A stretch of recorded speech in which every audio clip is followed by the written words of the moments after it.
12 days of Beardsmas. This is day 10.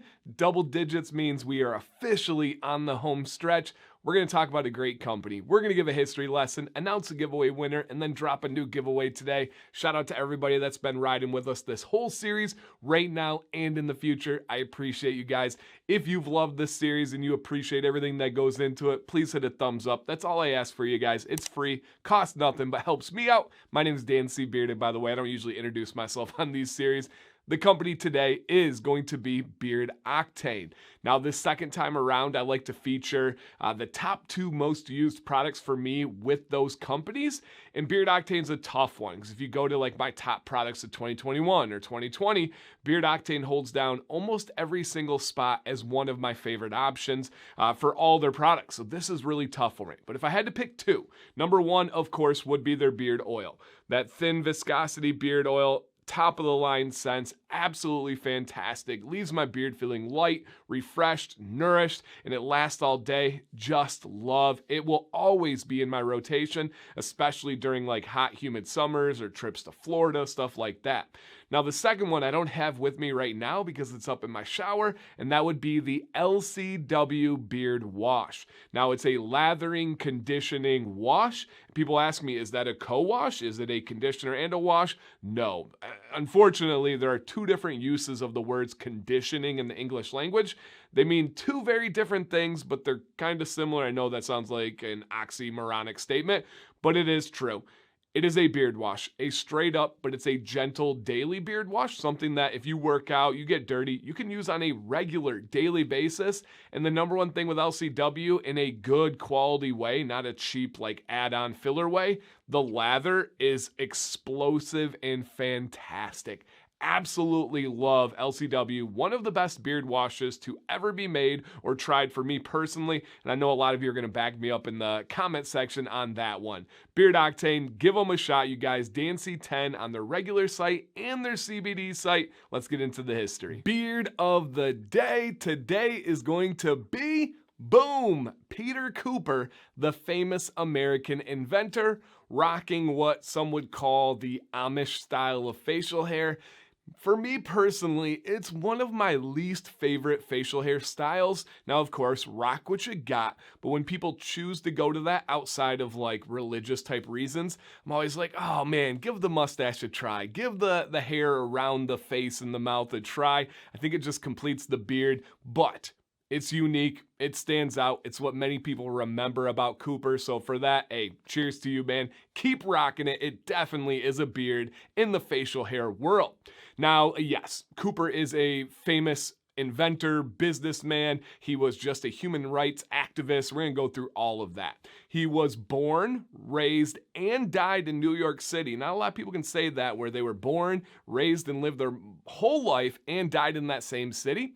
Now, he only had less than 1 year of formal education. Same kind of story that we hear from so many people back then. He had to work to help support his family, and he had all sorts of jobs, even before the age of 13. Most of them involved getting his hands on things, building things, tinkering with things, which is greatly going to impact the rest of his life. Well, of course, like we said, he was a famous inventor. His most famous invention eventually would be called Tom Thumb. A lot of you have heard of that. It's the first American steam locomotive, and it was the first one that was going to run in America, built by an American, and it was pretty impressive. It was a small little device, but for the time could carry a lot and go pretty quickly. I believe it could carry up to 40 people and could go 10 miles per hour. Now, that may not seem like a lot, but we're talking like the early 1800s here. That is very, very impressive. Now, with his inventions, we could not even begin to cover all of them on a video within this time slot. His invention list is ridiculous. He started inventing his first written down documented invention was at the age of 13 when he invented a handle crank type of washing machine. Then he moved on to things like a certain type of engine for a ferry boat. Then he moved on to all sorts of things like a cradle that had music playing to help out babies. The dude was just absolutely fascinating. He invented different ways to make glue and different types of glue. He invented different ways to process railroad machinery. He was just, anything he did, he was like, you know what? I'm going to do it a little bit better and find a new way. Now, arguably his most impactful and his most impressive invention, and let me connect the dots here, was coming up with a food-grade safe gelatin, eventually adding in flavor and texture in containers. He invented Jell-O. Jell-O. He's the inventor of Jell-O. Now, fun fact with Jell-O, it is fantastic for your beard. True story. Your body processes it like collagen, which is going to help the skin underneath your beard, and then in return help your beard. Hey, so Peter, thank you for that invention. That is fantastic. Also, other than just being this like ridiculously successful businessman and inventor, with the businesses, he owned glue factories, he owned railroad companies, he owned all sorts of things. He was a huge supporter and would admire Abraham Lincoln. Now, he was also an abolitionist that fought to get rid of slavery, and above all, he just loved helping people. He was known as really the first millionaire that looked out for everybody. He was not cutthroat, he was not savage, he was not trying to make money by any means necessary. He wanted to give back and help people. One of the biggest things that he did and is still left with his legacy today is he created his own free university where he covered the cost for everybody. And this included men, women, poor, minorities, anybody that was merit-based and he thought really deserved a good shot to become successful, to become educated, to become an inventor. He wanted to cover and give them that opportunity because he knew how hard it was to get schooling at the time. And that was one of his major regrets, was not going to school more. And that university is still around today. I don't know the details of how you get in and all that stuff, but very impressive, especially when you think back then when it was not common to have women going to school. It was not common to have minorities or the poor going to school. Kudos and absolutely shout out to you for being a great person and looking out for everybody. Now, he did die at the age of 92. Again, back then, that is a very long life, well over the average lifespan. He died of cancer. Him and his wife had 6 children. Unfortunately, only 2 of them lived past infancy.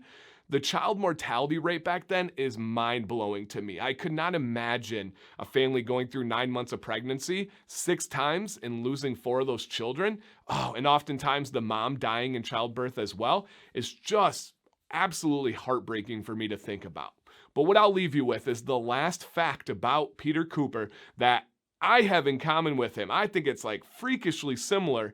That would be, he is known as one of the worst spellers in U.S. history in terms of successful people and millionaires especially. I would beg and say that he was likely the worst spelling millionaire in the history of our country. They said that he was very creative or inventive with the way he spelled words, but it never stopped him.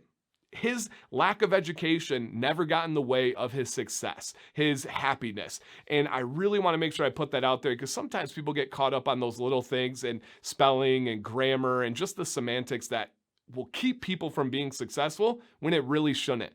This man that did all of this a couple hundred years ago could barely spell, could barely read. That is very, very impressive. And if any of you know me, my spelling is atrocious. If you had me spell atrocious right now, couldn't do it. Absolutely could not do it.